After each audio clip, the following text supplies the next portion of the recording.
que la gloire revienne à notre Dieu. Shalom, shalom, shalom chez vous ce matin. Le programme encouragement du jour avec vous. Ulrich Venga derrière celui-ci ce matin. Merci à vous qui prenez attention, qui prêtez attention autant pour moi à l'écoute de celui-ci. Que Dieu vous bénisse. De là où vous êtes, merci pour ce petit temps que vous accordez pour l'écoute de ce programme. La maturité spirituelle, une arme impérative pour les temps actuels. Tel est notre sous-thème sur lequel nous sommes actuellement. Nous avons abordé lundi dernier avec tout simplement l'introduction et ce matin nous poursuivons avec le numéro 1. La maturité spirituelle. La dernière fois, nous tenions déjà simplement à introduire avec la définition complète ou la définition générale que nous exposait le dictionnaire, etc. Et ce matin, nous voulons donc prendre le premier point. Je voudrais déjà préciser que nous aurons deux parties. La première partie, c'est celle qui consiste à nous montrer le but fondamental donc de la maturité spirituelle. Et dans la seconde partie, nous parlerons de comment aboutir, comment atteindre la maturité spirituelle. Encore une fois, merci de prêter attention à ce que l'Esprit nous amènera tous à comprendre ce matin. Pour ce qui concerne donc le but, je voudrais déjà donc ajouter à la première partie des définitions ces définitions suivantes. Alors, je me suis davantage approché de ce thème qui est la maturité et je me suis rendu compte que la maturité qui n'est tout autre que le résultat final. Et donc, en dehors du fait que, hormis le fait, que le dictionnaire nous dit que la maturité c'est le fait d'être mûr, c'est l'état mûr d'une chose ou de quelqu'un, nous ajoutons ce matin que la maturité c'est aussi le résultat que l'on devient après plusieurs étapes de transformation subies. Vous comprenez? Donc la maturité, nous comprenons ici que la maturité c'est le résultat en fait que l'on devient après plusieurs étapes de transformation subies. On peut aussi retenir que la maturité égale. La maturité est égale au fait d'avoir atteint la stature parfaite de Christ. Donc, nous parlons du fait que nous devons retenir que la maturité étant donc le résultat final. Donc, nous voulons retenir que la maturité, c'est aussi donc le fait d'avoir atteint la stature parfaite de Christ.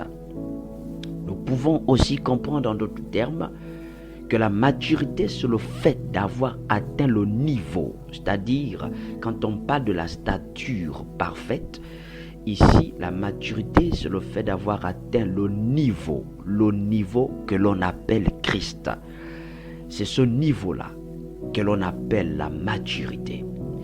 Et voyez-vous, quand tu atteins ce niveau, il faut comprendre que ce n'est plus en fait toi qui existe, mais plutôt quand tu atteins le niveau, le stade de la maturité, c'est en fait le niveau où Christ lui-même est désormais visible. Et quand tu atteins ce stade, ce n'est plus toi qui vis comme Paul le dit, désormais c'est Christ qui vit en toi. En fait, qui dit atteindre un niveau supérieur, dit traverser les étapes. Quand on dit atteindre un niveau, atteindre la maturité, quand un fruit a eu à atteindre la maturité, il faut comprendre par là que le fruit a eu à atteindre, à traverser, bien évidemment, plusieurs étapes qui l'ont conduit à l'état mature. C'est ça en fait. Il faut donc traverser des étapes. Il n'y a pas de maturité ici dans notre cadre qui consiste à sauter les étapes. Nous allons le comprendre plus dans la seconde partie. On ne peut pas parler de maturité quand quelqu'un a eu à sauter les étapes. Non. Sur le plan spirituel, la maturité, on ne saute pas les étapes. On ne saute pas les équations. Ou de moins, on ne fuit pas les étapes. Ici, il faut comprendre que pour atteindre le stade que l'on appelle Christ, on ne fuit pas. On ne saute pas les étapes. On ne brûle pas les étapes. En fait, c'est le domaine dans lequel il n'y a pas de tricherie. C'est en fait cela. On ne saute pas les étapes de la vie. Non. On ne saute pas, on ne fuit pas les épreuves. La maturité, c'est ici le fait d'avoir eu à affronter, à faire face les épreuves qui sont en face de nous. La maturité ici, c'est aussi atteindre le niveau Christ, c'est aussi comprendre que le parcours pour tous est le même. Mais en fait, ce qui diffère ici, ce sont les réalités du parcours qui ne sont pas toujours les mêmes. Quand on parle d'atteindre la maturité, il y a ici l'idée de faire un parcours. Il y a ici l'idée de parcourir une distance pour pouvoir atteindre le stade de la perfection dans le domaine de la maturité. Et ce stade ici, c'est le stade, comme je le disais, de Christ. Et donc, quand on parle donc de parcours, vous devrez retenir ce matin que le parcours reste le même. Sauf que le Père lui-même utilise différents moyens pour amener chacun de nous à aboutir à ce stade.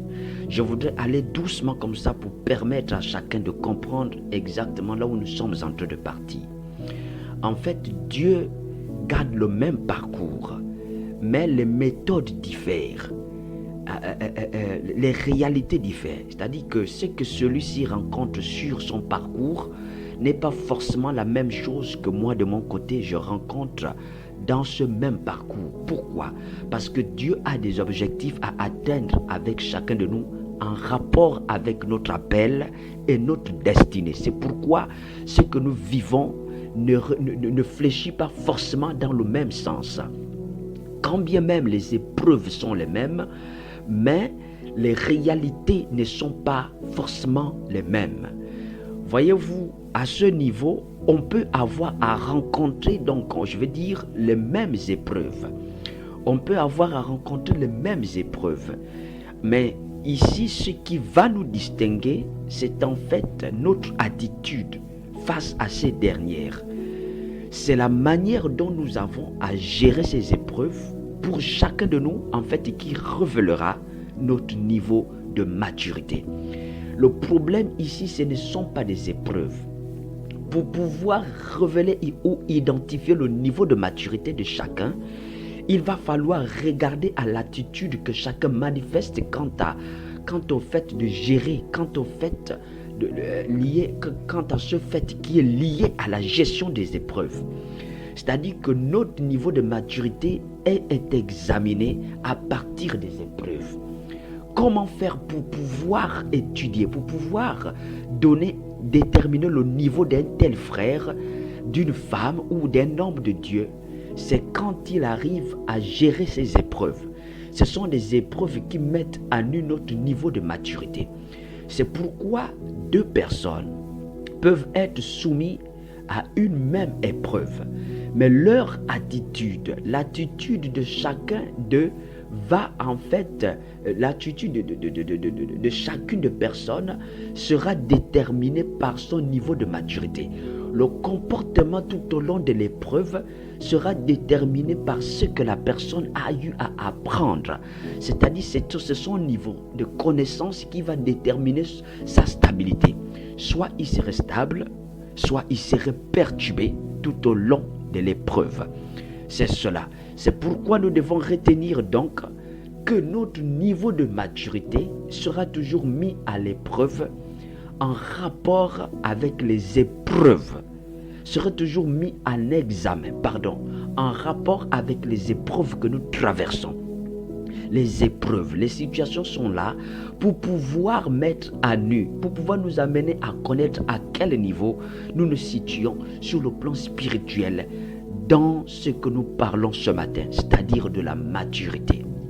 Alors, ce n'était que des définitions que nous voudrions apporter en plus des premières définitions que nous avons eues à donner lundi. Maintenant, nous allons rentrer dans le numéro 1 qui est le but de la maturité. À quoi consiste la maturité? Pourquoi la maturité?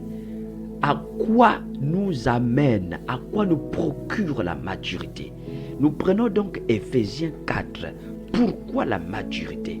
Éphésiens 4, le verset 13 dit ce qui suit. Éphésiens 4, le verset 13 dit: de cette façon, nous parviendrons tous ensemble à l'unité de la foi dans la connaissance du Fils de Dieu.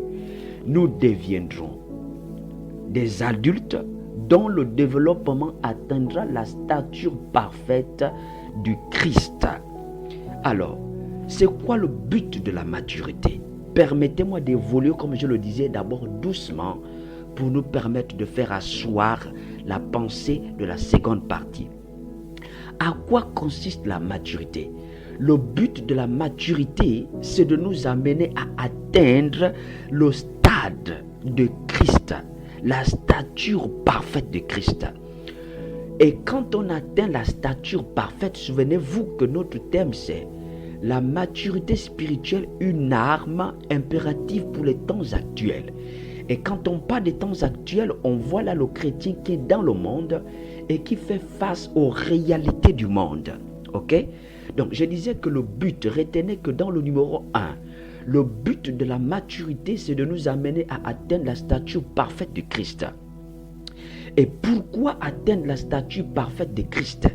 Voyez-vous, parce qu'il est impossible à un chrétien, à un homme, de vivre la vie chrétienne. Quelqu'un m'a vu un jour, alors que j'étais en train de passer lors d'une réunion avec des frères. Et là, on se retrouve et puis me pose la question de savoir: es-tu toujours chrétien? Demeures-tu toujours engagé de la même manière? Je lui ai dit oui. Et puis il dit: comment est-ce que tu fais? Comment est-ce que tu as fait pour demeurer toujours constant sur la voie du christianisme? Je lui ai dit: c'est simple. Ce que j'ai fait, c'est simplement faire passation de service de ma vie. C'est-à-dire que j'ai cessé de vivre par moi, mais de faire passation de service, de permettre à Christ d'être visible. En fait, je voudrais dire à quelqu'un ici, c'est que la chose que je voudrais dire à quelqu'un ce matin ici, c'est laquelle? C'est qu'aucun homme ne peut vivre la vie chrétienne et réussir. C'est-à-dire que nous ne pouvons pas vivre la chrétienté. Aucun homme, il n'est donné à aucun homme de pouvoir vivre le christianisme et réussir. C'est pourquoi nous parlons de la maturité. La maturité, c'est ce qui te permet donc d'atteindre la stature parfaite de Christ. Et lorsque vous aviez atteint cette stature, c'est alors que votre corps, votre vie cesse d'exister et Christ prend le contrôle. La maturité spirituelle consiste donc à disparaître soi-même. C'est-à-dire que tu disparais et Christ lui-même devient visible. Pourquoi?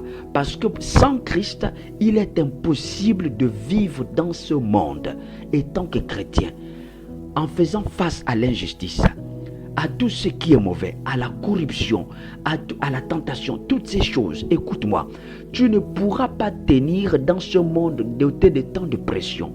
Là où tu es dans un service où tout le monde vole, tout le monde mène une vie d'injustice et toi tu dois vivre de manière pieuse. Écoute-moi, il te sera impossible de pouvoir vivre pieusement si tu n'aspires pas à la maturité, c'est-à-dire si Christ n'est pas visible dans ta vie, si Christ ne prend pas le contrôle absolu de ta vie. C'est pourquoi tous ceux qui ont essayé de lutter jusqu'aujourd'hui avec les péchés, toujours finissent par retomber dans les mêmes choses. C'est pourquoi tous ceux qui ont essayé de vivre la vie chrétienne à leur manière, avec leur propre méthode, finissent toujours par faire demi-tour. C'est pourquoi tu auras à beau essayer. Je m'adresse à toi qui m'écoutes ce matin. Tu auras à beau essayer.